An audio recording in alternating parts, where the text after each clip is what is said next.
Hey, what's up? It's Taylor. Today I'm going to show you how a four-wheel drive Jeep Renegade performs in the snow. So this here is my 2015 Jeep Renegade Latitude. As you can see, it is orange, which doesn't really matter for this review, but it is 4x4, so it has four-wheel drive. And the engine that my car has is the 1.4 liter turbo 4-cylinder, which means it has the 6-speed manual transmission. Also, so just so you know, the tires that are on this are just some little 215 16s Continental cross contact.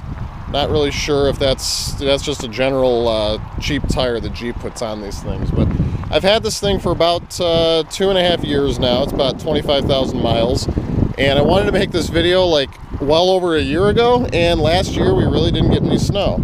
And actually this here, that's damage from hitting a snowbank the first winter I had the Jeep. But so let's take a step inside, and as you can see, I've already got it running. But the Jeep Renegade has, if it's four-wheel drive, the different drive modes. So if you have the Trailhawk model, you have the additional rock crawl mode, which is not available on any other model other than the Trailhawk. So what mine has, you have auto, snow, sand, and mud, and you can also just simply tap that and put it in four-wheel drive lock.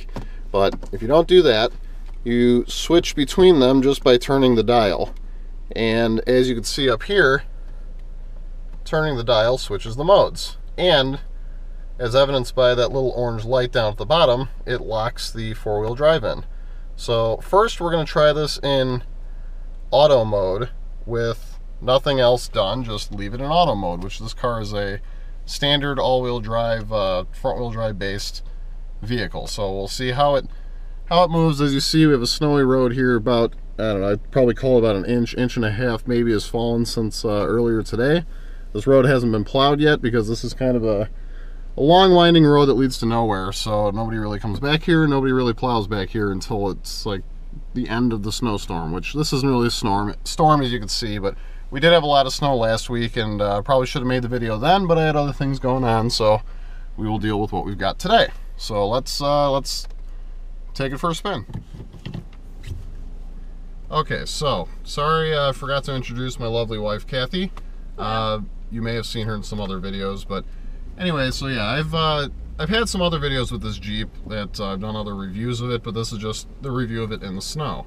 And like I just said, this is going to be no special modes, no four-wheel drive lock, no traction control on or off. It is on, and just to see, and just giving it a little bit of gas, check engine light, yeah.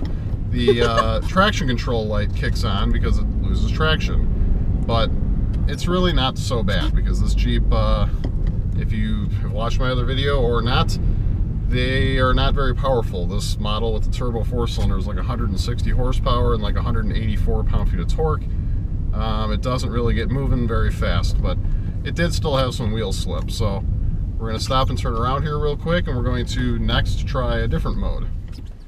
Alright, so the next mode we're going to try here is the snow mode, which you turn the dial one click, it goes into snow mode, and now your four-wheel drive is locked. And according to the owner's manual, the only other changes that happen are like the throttle response and stuff. So I can tell you from driving it in snow mode, it's still slipping, but traction control is not turning on, the light's not turning on. But I can also tell you the way the throttle input is, it's a lot more, how should I put it, less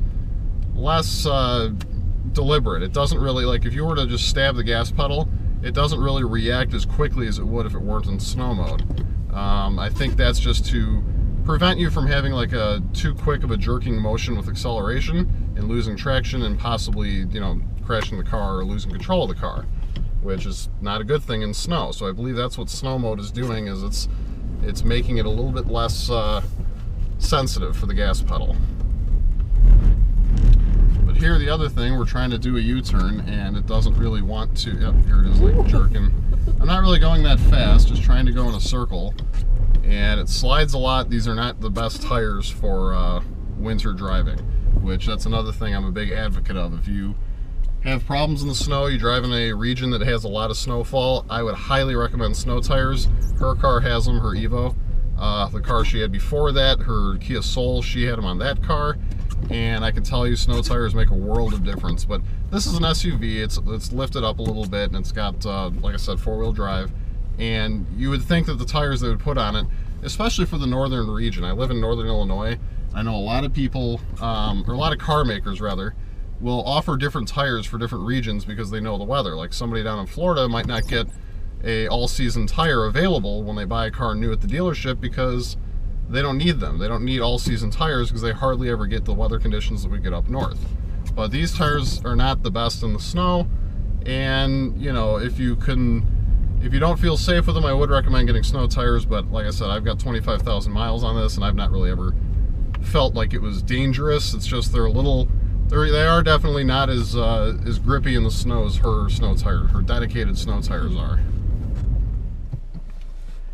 Okay, and the last mode we're going to try is the one where you just tap the four-wheel drive button and it says four-wheel drive lock. Because as you can see, this is snow mode, this is auto mode, and we're in four-wheel drive lock. So it's going to be in four-wheel drive, but it's not going to be in snow mode, which means we're not going to get that throttle response thing where it's lightened up a little bit so that you don't get all the herky-jerky, like sudden acceleration moments. But the other thing I'm going to do is, if you're not aware of this, if you have a Jeep Renegade, you hit the traction control button, and obviously traction control is disabled. Hit it, it turns it back on. But I actually had a two-wheel drive loaner with the 2.4 liter and the 9-speed automatic, and I tried what I'm about to do in that car, and it did not work. So I'm not sure if this is a feature that's only on the four-wheel drive models, or if it's a feature that's only available on the stick shift 1.4 turbo models. But you hold down the traction control button for a few seconds,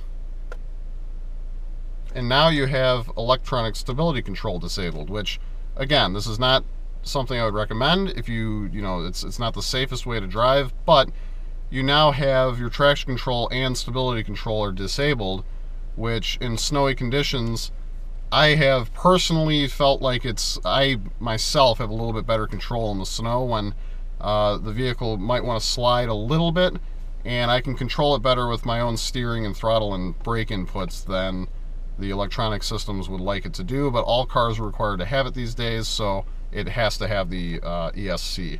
So we're going to try it with this, with four-wheel drive lock and with the traction control off and ESC off. Okay, so let's get moving here with it in four-wheel drive lock and ESC and traction control off.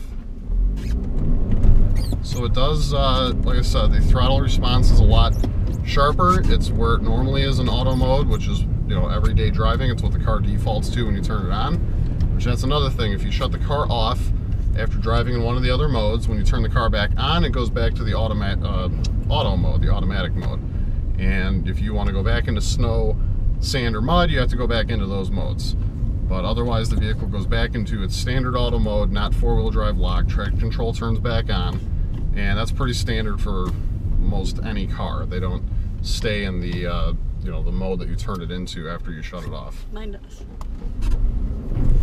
So here we are trying to make this turn, and as you can see, it slips, but you can still drift the thing because, like I said, you have no stability control. So it does still intervene. It doesn't completely get defeated.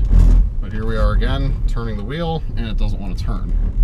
But yeah, it's these tires. These tires are not the best in the world. But as I said, you turn off electronic stability control, and in some vehicles, like my other car, my Chevy SS, I turn that off, that car will go completely sideways and do a donut, and nothing will stop it from doing that other than hitting a physical object or me personally stopping it. But in this car, there are still a little bit of electronic intervention that prevents the car from like doing a full-on slide and skid, and you can kind of hear the brakes engaging.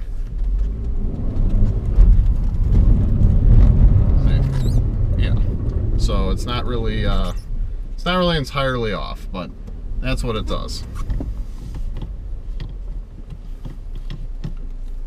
So I hope if you were curious about how a Jeep Renegade and the different modes work in the snow, I hope you found this a little educational. For me, it was more just kind of a little bit of fun driving, but I've had this thing, like I said, for 2.5 years. I've driven it in the snow.